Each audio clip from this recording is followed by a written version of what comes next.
Assalamualaikum warahmatullahi wabarakatuh. Sobat Warung Ilmiah, pada episode kali ini saya akan membahas tentang kearifan nutrisi. Di alam bebas, hewan mempunyai kemampuan untuk memilih bahan makanan untuk memenuhi kebutuhan gizinya. Secara naluri, hewan akan berhenti makan jika kebutuhan gizinya telah terpenuhi. Nah, kemampuan ini bervariasi di antara spesies hewan, ada yang tinggi dan ada pula yang rendah. Kemampuan hewan semacam ini kita sebut sebagai kearifan nutrisi. Berbeda dengan hewan, manusia selain mempunyai kebutuhan, tetapi juga mempunyai keinginan. Pada manusia, keinginan itu tidak terbatas, sementara kebutuhan itu terbatas. Nah, pada umumnya manusia itu seringkali terbawa oleh keinginan untuk memenuhi selera makannya dan lain sebagainya. Untuk mempertajam kearifan nutrisi, manusia membutuhkan ilmu pengetahuan dan butuh latihan secara terus-menerus untuk mempraktekkan pengetahuannya itu di dalam kehidupan sehari-hari, khususnya dalam hal mengkonsumsi makanan sesuai dengan kebutuhan. Seringkali kita juga membutuhkan pakar gizi untuk memformulasikan makanan sehari-hari. Sahabat Warung Ilmiah, seperti yang telah saya sampaikan tadi, seringkali manusia lebih mengedepankan keinginannya dan seleranya. Banyak orang yang lebih memilih cabai daripada memilih daging ayam. Banyak orang yang lebih memilih rokok daripada telur ayam. Dan banyak juga orang yang lebih mengedepankan rasa. Orang memasak makanan sangat lama hanya untuk memenuhi seleranya, hanya untuk mendapatkan makanan yang enak. Padahal makanan yang dimasak dalam waktu yang lama itu dapat merusak zat-zat gizi, sehingga kualitas makanannya menjadi rendah. Ketika kita konsumsi, maka kebutuhan nutrisinya tidak akan terpenuhi meskipun jumlah makanannya telah sesuai.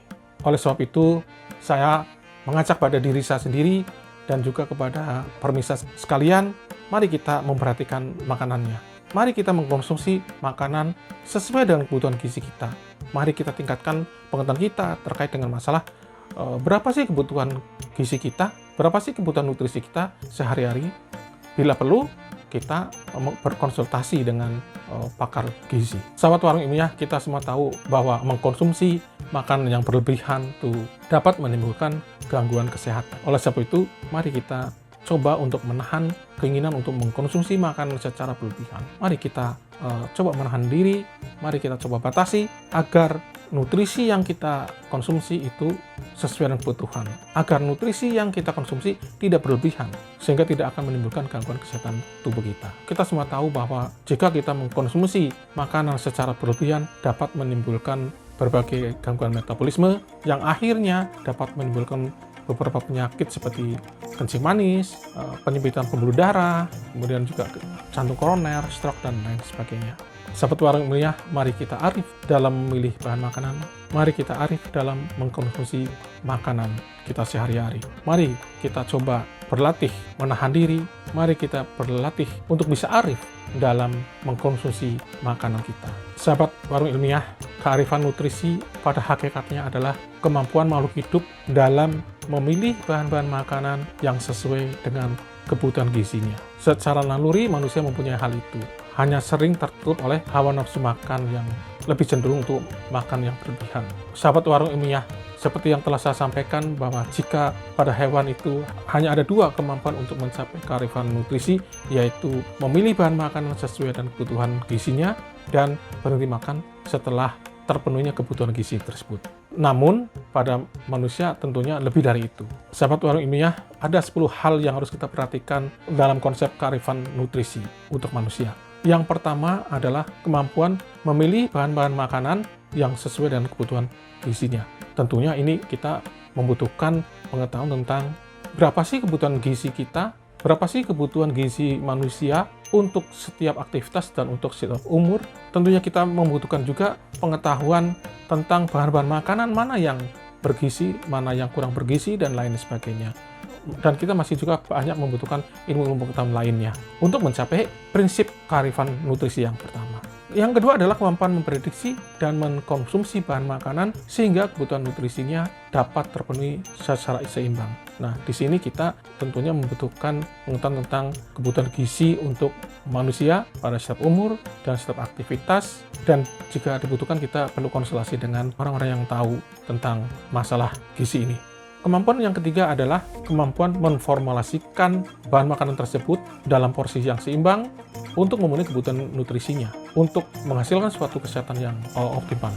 Yang keempat adalah kemampuan membeli bahan-bahan pangan sesuai dengan kebutuhan nutrisinya. Yang kelima adalah kemampuan mengolah bahan makanan tersebut menjadi makanan yang efisien dan tetap bergizi. Dalam hal ini kita harus arif dalam memasak.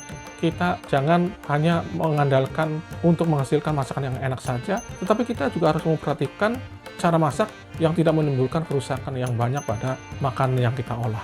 Yang keenam adalah kemampuan menghasilkan sampah seminimal mungkin, atau yang sering disebut dengan konsep zero waste. Kapan kita bisa mengurangi sampah? Ketika kita memasak, ketika kita makan, dan lain sebagainya.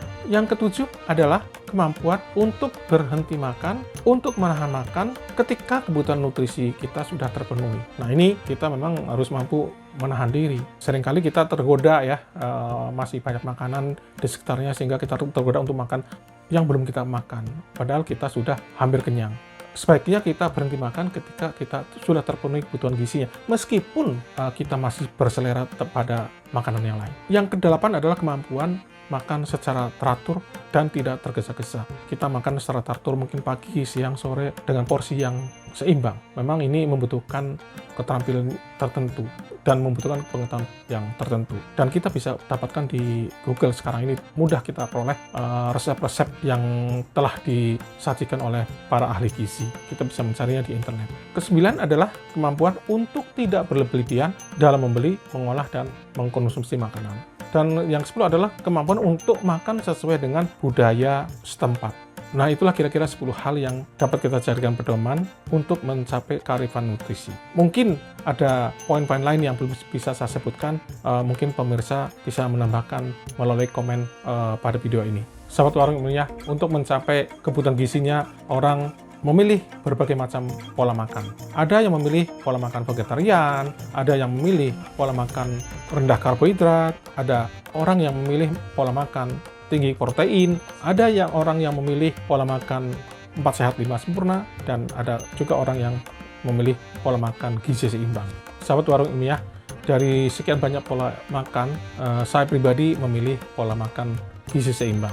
Pola makan ini mendasarkan kepada bahwa orang atau manusia membutuhkan gizi dalam jumlah yang tertentu. Konsep gizi seimbang ini dimaknai sebagai susunan makanan sehari-hari yang mengandung zat-zat gizi dalam jenis dan jumlah yang sesuai dengan kebutuhan gizinya. Selain itu, pedoman gizi seimbang memperhatikan 4 prinsip, yaitu mengkonsumsi makanan beragam, membiasakan perilaku hidup bersih dan sehat, melakukan aktivitas fisik atau olahraga, dan menyeimbangkan berat badan. Sahabat Warung Ilmiah, mengapa kita perlu mengkonsumsi makanan yang beragam? Karena tidak ada satupun bahan makanan yang sempurna. Tidak ada satupun bahan makanan yang mampu secara optimal memenuhi kebutuhan gizi untuk kesehatan tubuh. Untuk itu kita harus mengkonsumsi makanan yang beragam. Ada makanan yang sumber energi, ada makanan yang baik untuk sumber protein, ada makanan yang baik untuk sumber mineral, ada makanan yang baik untuk sumber vitamin dan lain sebagainya. Nah, semuanya harus dihitung dan diformulasikan sehingga kita dapat menghasilkan resep makanan yang sesuai dengan kebutuhan kita.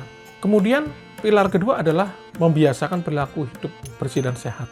Membiasakan perilaku ini akan mencegah manusia dari terkena infeksi dan lain sebagainya. Infeksi itu merupakan salah satu faktor yang mempengaruhi status gizi. Orang yang menderita penyakit infeksi itu akan menurunkan nafsu makan.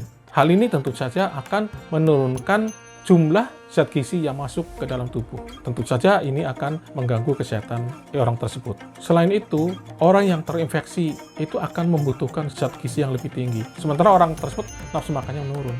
Nah, dalam jangka panjang, maka manusia akan kekurangan zat gizi. Pilar ketiga adalah melakukan aktivitas fisik atau olahraga. Aktivitas fisik atau olahraga ini itu akan menyeimbangkan makanan yang masuk dan makanan yang keluar. Selain itu, aktivitas fisik juga akan memperlancar metabolisme tubuh. Kita dapat melakukan aktivitas sebanyak 3 kali seminggu, paling sedikit selama setengah jam. Dan pilar yang keempat adalah menjaga dan menyeimbangkan berat badan. Karena berat badan yang berlebihan itu juga akan menimbulkan berbagai macam penyakit.